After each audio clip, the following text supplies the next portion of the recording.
বৈকাল হইয়াছে। উপরের হলঘরে অনেকগুলি ভক্ত বসিয়া আছেন।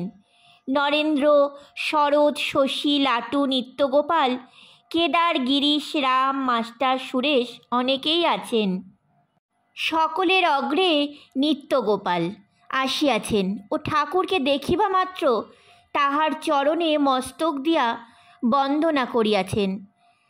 উপবেশনান্তর নিত্যগোপাল বালকের ন্যায় বলিতেছেন, কেদারবাবু এসেছে। কেদার অনেকদিন পরে ঠাকুরকে দেখিতে আসিয়াছিলেন। তিনি বিষয়কর্ম উপলক্ষে ঢাকায় ছিলেন। সেখানে ঠাকুরের অসুখের কথা শুনিয়া আসিয়াছেন। কেদার ঘরে প্রবেশ করিয়াই ঠাকুরের ভক্ত সম্ভাষণ দেখিতেছেন।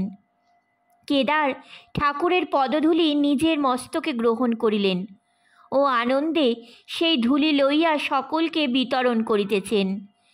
ভক্তেরা মস্তক অবনত করিয়া সেই ধূলি গ্রহণ করিতেছেন। শরৎকে দিতে যাইতেছেন, এমন সময় তিনি নিজেই ঠাকুরের চরণধূলি লইলেন। মাস্টার হাসিলেন। ঠাকুরও মাস্টারের দিকে চাইয়া হাসিলেন। ভক্তেরা নিঃশব্দে বসিয়া আছেন। ঠাকুরের ভাবলক্ষণ দেখা যাইতেছে। মাঝে মাঝে নিঃশ্বাস ত্যাগ করিতেছেন, যেন ভাব চাপিতেছেন। অবশেষে কেদারকে ইঙ্গিত করিতেছেন, গিরিশ ঘোষের সহিত তর্ক করো। গিরিশ কান নাক মলিতেছেন। মহাশয়, নাক কান মলছি, আগে জানতাম না আপনি কে, তখন তর্ক করেছি, সে এক। ঠাকুরের হাসি।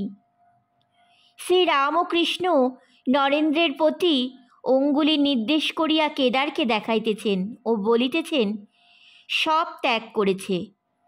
কেদার নরেন্দ্রকে বলেছিল, এখন তর্ক করো, বিচার করো, কিন্তু শেষে হরিনামে গড়াগড়ি দিতে হবে।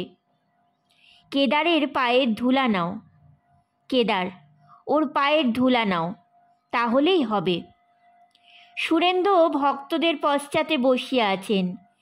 ঠাকুর শ্রীরামকৃষ্ণ ঈষৎ হাস্য করিয়া তাহার দিকে তাকাইলেন। কেদারকে বলিতেছেন, আহা কি স্বভাব। কেদার ঠাকুরের ইঙ্গিত বুঝিয়া সুরেন্দ্রের দিকে অগ্রসর হইয়া বসিলেন।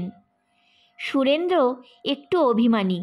ভক্তেরা কেহ কেহ বাগানের খরচের জন্য বাহিরের ভক্তদের কাছে অর্থ সংগ্রহ করিতে গিয়াছিলেন, তাই বড় অভিমান হইয়াছে। সুরেন্দ্র বাগানের অধিকাংশ খরচ দেন। সুরেন্দ্র কেদারের প্রতি বলছেন, অত সাধুদের কাছে কি আমি বসতে পারি? আবার কেউ কেউ কয়েকদিন হইল সন্ন্যাসীর বেশে বুদ্ধগয়া দর্শন করিতে গিয়াছিলেন, বড় বড় সাধু দেখতে। ঠাকুর শ্রীরামকৃষ্ণ সুরেন্দ্রকে ঠান্ডা করিতেছেন, বলছেন, হ্যাঁ, ওরা ছেলে মানুষ, ভালো বুঝতে পারে না। সুরেন্দ্র কেদারের প্রতি বলছেন, গুরুদেব কি জানেন না কার কি ভাব? উনি টাকাতে তুষ্ট নন, উনি ভাব নিয়ে তুষ্ট। ঠাকুর মাথা নাড়িয়া সুরেন্দ্রের কথায় সায় দিতেছেন। ভাব নিয়ে তুষ্ট, এই কথা শুনিয়া কেদারও আনন্দ প্রকাশ করিতেছেন। ভক্তেরা খাবার আনিয়াছেন ও ঠাকুরের সামনে রাখিয়াছেন। ঠাকুর জিহ্বাতে কণিকা মাত্র ঠেকাইলেন। সুরেন্দ্রের হাতে প্রসাদ দিতে বলিলেন ও অন্য সকলকে দিতে বলিলেন। সুরেন্দ্র নিচে গেলেন, নিচে প্রসাদ বিতরণ হইবে।